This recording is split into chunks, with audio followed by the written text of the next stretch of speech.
Thank you. And I see our first one is coming in now from, and I hope I'm pronouncing your name correctly. Is it Yaron or Yaron? Please go ahead and unmute yourself. And what's your question? Yes. So first of all, thank you very much, Dr. Barnard, for the amazing presentation. I have two quick questions. One, you said low oil. And can you please elaborate a little bit about what do you mean low oil? Do you mean low material that have, or low food that have oil, like avocado and nuts, or do you mean just, liquid oil? And my second question is, what is your thinking about sugar? Because I've heard many people that say that also sugar is bad for you. What is your thought about sugar? And if you can also explain if you differ between sugar that come from natural things like fruit, or added sugar to a food. Those are two great questions. Thank you for asking them. Regarding oil, your body does need traces of oils, but those are the oils that are small traces in fruits and in vegetables and in beans. Now, you wouldn't think that there's any oil in there, but if you sent a sprig of broccoli or spinach or cauliflower to a lab, they would tell you it's maybe 5, 6, 7, 8, 9, 10% oil. And those are the natural oils that you need. Where we get into trouble is in two ways. We are either extracting oils. You take an olive, and instead of eating the olive, you take 10,000 olives and throw away all the pulp and all the fiber, and you eat just the olive oil that's concentrated. And that can give you more oil than nature intended. Now, let me be clear. It's a whole lot better than butter or chicken fat. If you're eating chicken fat, animal fats in general, they have so much saturated fat. That's the one that raises cholesterol, and that's not good. But chicken fat's about 30% saturated fat.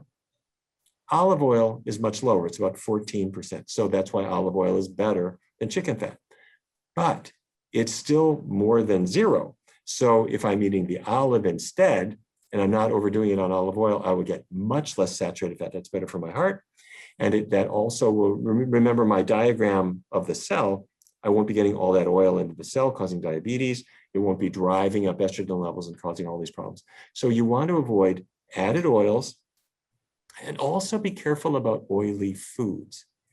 Nature packed a fair amount of oil in a nut and put that nut inside a very tough shell and kind of put them around in nature in sort of hard to find places. But there are companies that find all kinds of them, take the shells off and put them in a pack for us to eat. And you're now suddenly getting a huge amount, much more than you had intended. And that can cause problems. So we want to limit those kinds of things.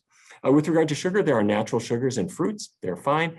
Where sugar is not such a good thing is when it is a concentrated sugar like table sugar. Even so, it's not poison, but you want to limit the amount of sugar as well. Great. Thank you, doctor. And up next we have, and again, I hope I'm pronouncing your name correctly. I'm not sure if it's Treva or Treva, but you're up next if you go ahead and unmute yourself. And there we go. Thank you so much. Thank you, Dr. Barnard. I've been following you for a while now, and I appreciate the work that you do. Thank you. My question is this. So I've been plant-based for a few years now, maybe 5 or 6 years. And my menstrual cycle before then was very not regular. And then once I started eating a lot healthier, my cycle went away. And we're talking about early 40s. I'm now 50. So no more menstrual cycle in the 40s. So my question is, should I be concerned? I didn't have any menopausal symptoms, premenopausal, but I no longer have a cycle. Okay. Well, first of all, anything that I'm describing, you can put it in the context of consultations with your own caregiver, because you can consult with your doctor or other caregiver to see if there's something else going on. But at your age now, at 50, it's totally and completely normal to have no cycle anymore. That's menopause. But what you're saying is, well, it occurred kind of early for me. And it can happen early. There are lots of women whose cycles come to a stop somewhere in their 40s, sometimes a little bit later than that.